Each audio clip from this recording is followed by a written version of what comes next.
बिहार के पटना जिले के पालीगंज गांव में एक बहुत ही प्यारी सी कन्या का जन्म हुआ। कन्या अत्यंत सुंदर थी। उसके माता पिता अथवा रिश्तेदारों ने जन्म पर खुशियां मनाईं।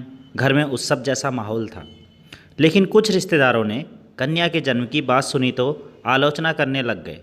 कन्या का नामकरण उसके रूप व सौंदर्य के आधार पर विदुषी रखा गया। विदुषी बहुत ही सुंदर और चंचल स्वभाव की थी। जो भी उसे देखता उससे आकर्षित हुए नहीं रह पाता था। उसे गोद में लेकर प्यार करने लग जाता। उसके माता पिता उसे बहुत स्नेह करते थे अथवा उसे कलेजे से लगाए रखते थे। विदुषी अपने गांव घर में किलकारियाँ मारती हुई खेलती कूदती अथवा वात्सल्य रस लुटाती, तोतली बोली में अनेकों अनेक गीत गुनगुनाती पलती बढ़ती रही। समय के साथ साथ वह बड़ी होने लगी। उसके माता पिता ने गांव के विद्यालय में ही दाखिला करवा दिया।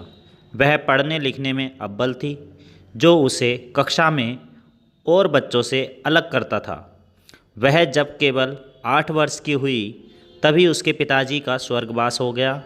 फिर वह मानसिक रूप से परेशान रहने लगी, किंतु फिर भी वह पढ़ लिख कर आगे बढ़ती रही। उसे बचपन से ही क्रिकेट, फुटबॉल व वॉलीबॉल आदि अनेक खेल खेलने का शौक़ था।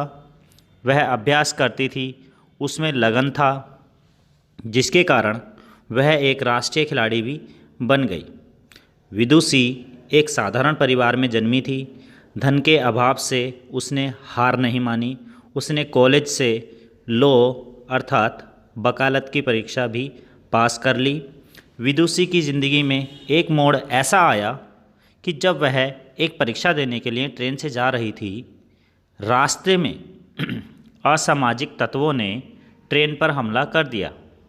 विदुषी ने जब उसका पुरजोर विरोध किया तो डाकुओं ने उसे ट्रेन से नीचे धकेल दिया।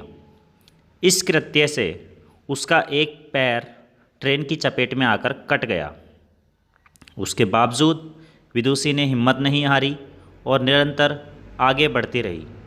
विदुषी अपने भाग्य के भरोसे न रहकर पूरे जीवन में मेहनत करती रही। उसके नेक इरादे ने एक दिन एवरेस्ट की चोटी भी लांघ दी। अपने देश भारत का झंडा एवरेस्ट की चोटी पर गर्व से लहराता हुआ विदुषी और उसके जज्बे को सलाम कर रहा था। इस कहानी से तात्पर्य यह है कि जब आपने लगन व तपस्या की भावना रहती है तो आपके लिए कोई भी कार्य असंभव नहीं रहता। जैसा कि विदुषी के साथ हुआ, वह एक पैर न होने पर भी उसने एवरेस्ट की दुर्गम में चोटी पर चढ़कर यह साबित कर दिया कि मेहनत और लगन के आगे एवरेस्ट की चोटी भी राई के पहाड़ जैसी हो सकती है। Moral of this motivational story Hindi motivational story in short teaches us to fight bravely in every situation. Those who fight only has the chance to win appreciation and applaud.